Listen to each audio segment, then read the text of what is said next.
This week, my son's school was on the TV because they have a reading dog. Incidentally, September the 8th is World Literacy Day. Now, when I say reading dog, I don't mean a dog that reads. That would be ridiculous.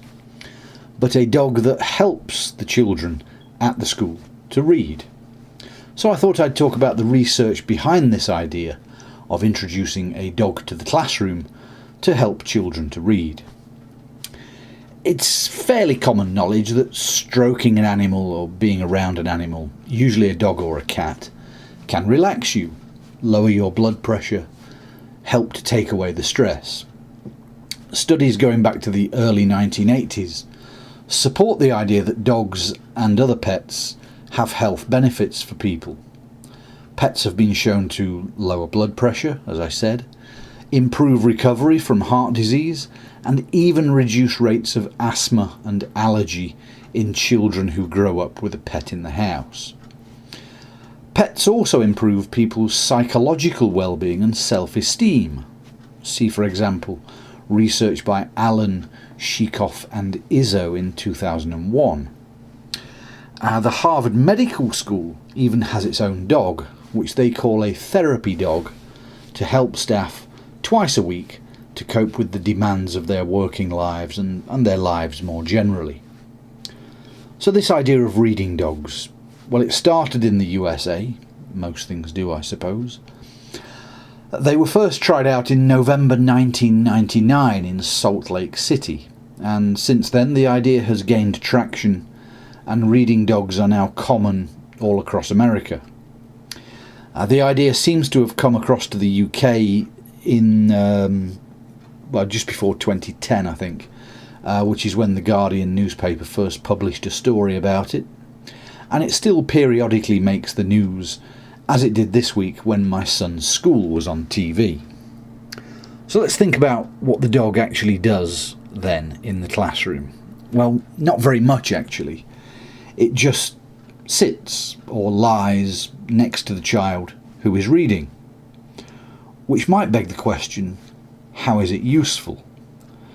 Well, you see, besides making the child more relaxed, the dog does not judge the child who is reading. It doesn't tell them to speed up or slow down, to speak more clearly. It doesn't correct any pronunciation errors. It just sits. It may even fall asleep.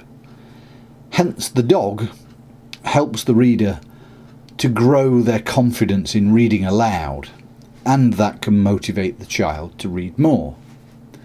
The dog can help to break a vicious circle of children not wanting to read because they don't like to read, which in turn creates a virtuous circle of enjoying and wanting to read, and therefore getting better at reading. It's as simple as that. Introduce a dog to the classroom, child reads to the dog is not critical and doesn't correct, so the child starts to enjoy reading and therefore reads more for pleasure. Now, if you are a dog owner and you're thinking that you and your dog could start a new career, it's not quite so simple. You can't just rock up to your local primary school. As an example, one charity called DHK, that's Dogs Helping Kids, which sends dogs into schools, has a training program that lasts for 3 years for the dog and owner, with 6 increasingly difficult assessments to pass before the dog is qualified. In addition, the dog is also assessed every year. So, yeah, there's quite a long training program. Now, the most well-known reading dog in the UK is a rescued greyhound called Danny, and his owner, who is Tony Nevitt. In fact, Tony Nevitt was the man who first introduced reading dogs to the UK, after he read about the success of these dogs in the USA. Danny and Tony work for the Bark and Read programme, and they travel all across the UK into schools. Nevitt, by the way, has a degree in animal-assisted therapy, so he comes to this field with quite a lot of knowledge, obviously.